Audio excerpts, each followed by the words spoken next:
तुझे सब है पता मेरी माँ।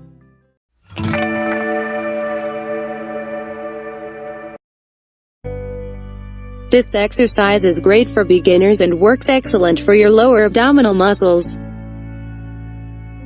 Lie on the floor on your back. Head and shoulders are both resting on the floor. Place your hands above your lower abdominals and overlap your fingers. Your feet are close together and knees forming 45-degree angle. Raise your upper body for about 15 inches off the floor. Be careful about the motion. Head and shoulders are going toward the ceiling.